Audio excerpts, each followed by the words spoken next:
বন্যা পরিস্থিতির খবর জানাতে মৌলভীবাজারের রাজনগরে আছেন সহকর্মী আমিনুল ইসলাম এবং চট্টগ্রামের ফটিকছড়িতে আছেন রিপোর্টার শফিকুল আলম। সরাসরি শুরুতেই যাচ্ছি আমিনুলের কাছে। আমিনুল, গেল 4 দিন ধরে মৌলভীবাজারের বেশিরভাগ নিম্নাঞ্চলের যেসব বাসিন্দারা রয়েছেন তারা দুর্ভোগের মধ্যে দিয়ে দিন পার করছেন, কেননা এখানকার যে মনু নদীর বাঁধ সেটি ভেঙে গিয়েছে এবং ভেঙে এখানকার যেসব লোকালয় রয়েছে এবং রাস্তাঘাটগুলো ডুবিয়ে দিয়েছে। এই মুহূর্তে দর্শক আপনাদেরকে একটু দেখাতে চাই, এখানকার বাসিন্দা যারা রয়েছেন তারা কিন্তু সকাল থেকে রাত পর্যন্ত তাদের প্রয়োজন সারতে এভাবেই প্রায় কোমর সমান পানি ভেঙে তাদের দৈনন্দিন কাজ তারা সারতে বেরিয়ে আসছেন এবং আবার সন্ধ্যার আগে নাগাদ অনেকেই ফিরছেন, অনেকে রাত পর্যন্ত এভাবে পানিতে তাদের যে নিমজ্জিত সড়কগুলো রয়েছে সেই সড়ক ধরে তারা চলছেন। এভাবে আসলে প্রায় বেশিরভাগ উপজেলা অর্থাৎ মৌলভীবাজারের প্রায় 4টির বেশি উপজেলার প্রায় 2 লাখ মানুষ এই কষ্টের মধ্য দিয়ে দিন পার করছেন। তাদের কাছে এখনো পর্যন্ত পর্যাপ্ত পরিমাণে ত্রাণ সহায়তা পৌঁছেনি এমনটি তারা অভিযোগ করেছেন এবং এখানকার যেসব আশ্রয় কেন্দ্রগুলো খোলা হয়েছে স্থানীয় প্রশাসনের মাধ্যমে সেই আশ্রয় কেন্দ্রগুলোতে কিছুটা সহযোগিতা পৌঁছে যাচ্ছে এবং বিভিন্ন এলাকাতে আমরা দেখেছি যে নৌবাহিনী এবং কোস্টগার্ডের সদস্যদের পাশাপাশি সেনাবাহিনী এবং স্থানীয় প্রশাসনের পর্যায় থেকে উদ্ধার তৎপরতা প্রথম দিন চালানো হলেও এখন পর্যন্ত যেসব এলাকা থেকে পানি নেমেছে সেসব এলাকাতে মানুষজন ফিরছেন, সেখানে তাদের পর্যায় থেকে কিছু সহযোগিতা করা হচ্ছে। যদিও আসলে বৃষ্টিপাত বন্ধ রয়েছে আজকে থেকে এবং আজকে অনেক এলাকা থেকে পানি নেমেছে, তবে এই পানি নামার যে অবস্থাটি সেটি ধীর গতিতেই পানি নামছে এটি আসলে সাধারণ মানুষ আমাদেরকে জানিয়েছেন। অনেকেই আসলে রাজনৈতিক পর্যায় থেকে এসব এলাকাগুলোতে মানুষের খোঁজখবর রাখছেন এবং আজকে এখানে কেন্দ্রীয় জামায়াতের আমির এই এলাকাটি পরিদর্শন করছেন এবং আজকে এখানে কিছু ত্রাণ বিতরণের কথা রয়েছে। দর্শক, আসলে শুধুমাত্র মৌলভীবাজার নয়, মৌলভীবাজারের নিকটবর্তী এবং সিলেটের নিম্নাঞ্চলের মানুষজনও কিন্তু এই পানির মধ্যে কষ্ট করতে হচ্ছে, কেননা ভারতের যে মেঘালয় এলাকাটি রয়েছে মেঘালয় এলাকাগুলো থেকে যখন পানির ঢল নামে তখন কিন্তু কুশিয়ারা, মনু নদী এবং পাশাপাশি সিলেটের সুরমা নদী এলাকার বেশ কিছু নিম্নাঞ্চলে যেসব নদী তীরবর্তী এলাকাগুলো রয়েছে সেই এলাকাগুলোর উপর দিয়ে পানিটি প্রবাহিত হয় এবং বাঁধ ভেঙে যাওয়ায়, বিশেষ করে মনু নদীর যে বাঁধটি রয়েছিল সেই বাঁধটি ভেঙে যাওয়ার কারণে প্রবল স্রোত আসলে মৌলভীবাজারের বেশ কিছু এলাকায় ঢুকে পড়েছে এবং এখনো অনেক জায়গাতে ভোগান্তিতে সময় কাটছে মানুষের। এখন পর্যন্ত আসলে ভারী বৃষ্টিপাত বন্ধ থাকায় পানিটা কিছুটা ধীরগতিতে নামছে। যেভাবে আসলে ভারতের বিভিন্ন অংশ দিয়ে আসলে যেভাবে বন্যা কবলিত হয়ে পড়ছে এবং সেখান থেকে কয়েকটি গেট খুলে দেওয়া হচ্ছে, সেভাবে আসলে এই অতিমাত্রায় পানি নেমে আসার কারণে সাধারণ মানুষের এই দুর্ভোগ দেখা দিয়েছে বাংলাদেশ অংশে। এবং সিলেট অঞ্চলের যে অবস্থাটি হয়, আপনারা জানেন যে সিলেট অঞ্চলে যখন পানিটা নেমে আসে তখন হাওড়গুলোতে পানি প্রবেশ করে এবং এখন যেহেতু হাওড়গুলোতে আপনারা জানেন বর্ষায় পানি থাকে, সে কারণে আসলে ধীর গতিতে পানি নামছে। বৃষ্টিপাত বন্ধ থাকলে এই অবস্থার উন্নতি হতে পারে, তবে আবারও যদি নতুন করে ভারতের মেঘালয় থেকে পানির ঢল নামে তাহলে কিন্তু এই সিলেট অঞ্চলে অর্থাৎ মৌলভীবাজার, হবিগঞ্জ এবং সিলেটের নিম্নাঞ্চলের বাসিন্দাদের কষ্ট আরো বাড়বে, কেননা এই পানি থাকা অবস্থায় নতুন ঢল নামলে কিন্তু এর পরিস্থিতির কিন্তু ভয়াবহ রূপ আমরা দেখতে পাবো।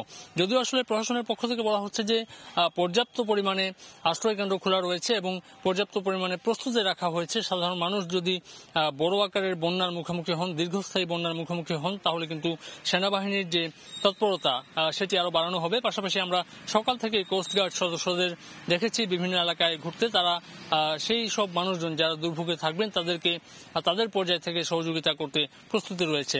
তো জেলা প্রশাসক মৌলভীবাজারের সঙ্গে আমাদের কথা হয়েছে, তিনি বলছেন যে এই এলাকাগুলোতে সাধারণ মানুষকে সরিয়ে নিতে প্রথম থেকে আসলে প্রস্তুতি ছিল, তবে শুরু থেকে অনেকেই আসলে আপনারা জানেন যে বন্যা কবলিত হয়ে পড়লেও মানুষজন তার ঘরের মায়া ছাড়তে পারে না। তারা আশ্রয় কেন্দ্রগুলোতে প্রশাসনের যে আহ্বান, সেই আহ্বানের সঙ্গে সঙ্গে কিন্তু তারা আশ্রয় কেন্দ্রে আসেন না, কিছুটা সময় লাগে। তো এই অবস্থা থেকে মৌলভীবাজারের অংশের যে চিত্র সেটি আমরা জানাচ্ছিলাম। দর্শক, আমরা এই মুহূর্তে একটু চট্টগ্রামের খবর জানতে চাই। চট্টগ্রামের ফটিকছড়িতে রয়েছেন আমাদের সহকর্মী শফিক, তিনি জানাবেন চট্টগ্রামের খবর। শফিক।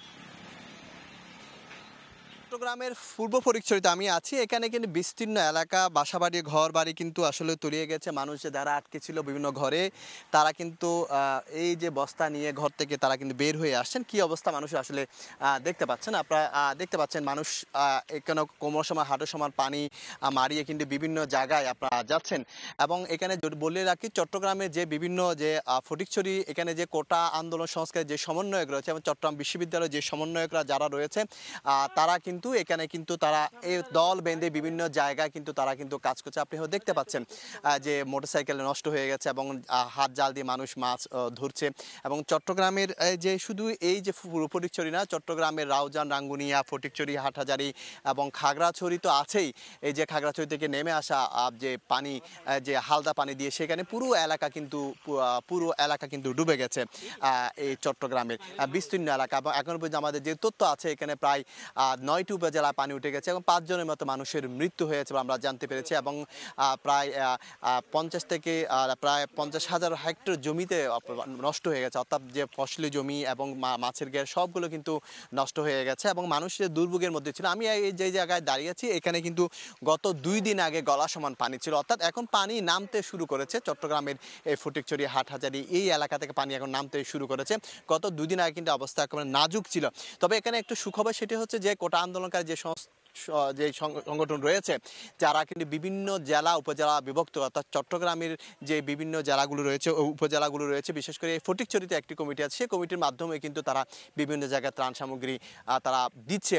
এবং শুধু কোটা আন্দোলনকারী না, বিভিন্ন সংগঠন, বিভিন্ন ক্লাব তারা কিন্তু হাতে হাত রেখে মানুষের সহযোগিতায় এগিয়ে আসছে, মানুষের দুর্ভোগে এগিয়ে আসছে। তবে এখানকার যে মানুষগুলি আটকে আছে বিভিন্ন ঘর বাড়িতে, তাদের একটি কথা সেটি হচ্ছে আসলে শুকনো খাবার চেয়ে তাদের বেশি প্রয়োজন রান্না করা খাবার। কারণ অনেকে বাসা বাড়িতে পানি উঠে যাওয়ায় সেখানে রান্না করা যাচ্ছে না, তারা সেই জন্য শুকনো খাবার দিয়েও অনেক সময় কিন্তু সেটি কাজে আসছে না। এবং রান্নার খাবার দিয়ে বলার কথা হচ্ছে, আপনারা একটা ভেলা দেখতে পাচ্ছেন যে কলা গাছ দিয়ে বানানো হয়েছে, সেই ভেলায় করে কিন্তু অনেকে কিন্তু বিভিন্ন জায়গাতে একটি জায়গা থেকে অন্যান্য জায়গায় কিন্তু তারা যাচ্ছে।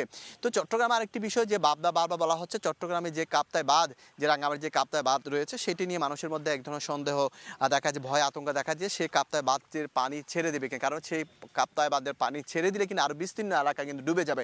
যদিও এখন যেহেতু বৃষ্টি হচ্ছে না, সে কাপ্তাই বাঁধ ছাড়া কোনো পরিকল্পনা নেই। এবং যে কাপ্তাই বাঁধ ছাড়তে হলে সেখানে 109 ফিট পানি SML পানি হতে হবে, সেক্ষেত্রে এখন 106 ফিট, আর 3 ফিট পানি উঠলেই তারপর কাপ্তাই বাঁধ ছাড়বে। আর কাপ্তাই বাঁধ যদি ছেড়ে দেয় সেক্ষেত্রে কিন্তু প্রশাসনকে জানানো হবে, নৌবাহিনীকে জানানো হবে, জেলা প্রশাসন থেকে মানুষকে মাইকিং করা হবে যদি কাপ্তাই বাঁধ ছাড়ে। যদি কাপ্তাই বাঁধ ছাড়ে সেক্ষেত্রে কিন্তু ভিন্ন কথা, পুরো দক্ষিণ এবং উত্তর চট্টগ্রাম যে তলিয়ে যাবে সেটা বলা যায়। কিন্তু এখন যেহেতু বৃষ্টি নেই, এখন বৃষ্টি কমে গেছে, সেটা আমরা একটি ভেলা আসছে, সেই ভেলাটি একটু দেখার চেষ্টা করব। বিভিন্ন জায়গা থেকে কিন্তু ভেলায় করে মানুষগুলো আসছেন, পারাপার হওয়ার জন্য চেষ্টা করছেন এবং অনেকে কিন্তু সেই ভেলা মানুষ পার করাচ্ছেন এবং গ্রামের মানুষ যে বিপাকে আছে সেটি বলা যায়। আরেকটি কথা জানিয়ে রাখি, চট্টগ্রামে যে চট্টগ্রাম বন্দর কিন্তু আসলে একটা বিষয়, যেহেতু পানি আটকে গেছে ফেনী, নোয়াখালী সহ বিভিন্ন এলাকায়, যেহেতু পানিতে বন্দী হয়ে গেছে, ঢাকা চট্টগ্রাম মহাসড়ক বন্ধ রয়েছে, সেক্ষেত্রে কিন্তু চট্টগ্রাম বন্দর পণ্য ওঠানামা কিন্তু থাকলেও কিন্তু সেই পণ্যগুলো সরবরাহ না করা বড় ধরনের ক্ষতি হতে হয় চট্টগ্রাম। এবং যে সড়ক এবং রেল সড়ক এবং সড়ক যে বন্ধ রয়েছে সেক্ষেত্রে কিন্তু নানা ধরনের সম্মুখীন পড়তে হবে, অর্থাৎ ব্যবসা বাণিজ্যে নানা ধরনের ক্ষতির যে সম্মুখীন হতে হবে সেটা আসলে বোঝা যায়। অর্থাৎ বন্দরনগরী যেহেতু চট্টগ্রাম, সেক্ষেত্রে চট্টগ্রামের যে খাতুনগঞ্জ রয়েছে, আসাদগঞ্জ রয়েছে, ব্যবসায়ী এলাকা এবং চট্টগ্রাম বন্দর রয়েছে, সেক্ষেত্রে কিন্তু নানা সমস্যা, ব্যবসায়ীদের নানা সমস্যার মুখোমুখি হতে পারে। যেহেতু ঢাকা চট্টগ্রাম মহাসড়ক এখন পানির নিচে তলিয়ে গেছে, রেল চলাচল বন্ধ রয়েছে, সড়কে গাড়ি চলাচল বন্ধ রয়েছে, সেই জন্য সব কিছু মিলিয়ে বলা যায় কুমিল্লা, ফেনীর, নোয়াখালী, লক্ষ্মীপুরের মতো কিন্তু চট্টগ্রামের ফটিকছড়ি, হাটহাজারী এবং রাঙ্গুনিয়া, রাউজানের একই অবস্থা। যদি দক্ষিণ চট্টগ্রামের চকরিয়া বেশ কিছু এলাকা পানি উঠেছে, তবে উত্তর চট্টগ্রামের অধিকাংশ উপজেলাকে পানির নিচে এখনো তলিয়ে আছে। তো এই ছিল আমার কাছে চট্টগ্রামের ফটিকছড়ি থেকে সর্বশেষ তথ্য বন্যার। বন্যা পরিস্থিতির সবশেষ খবর জানতে সরাসরি যুক্ত ছিলাম চট্টগ্রামে, তার আগে যুক্ত ছিলাম মৌলভীবাজারে।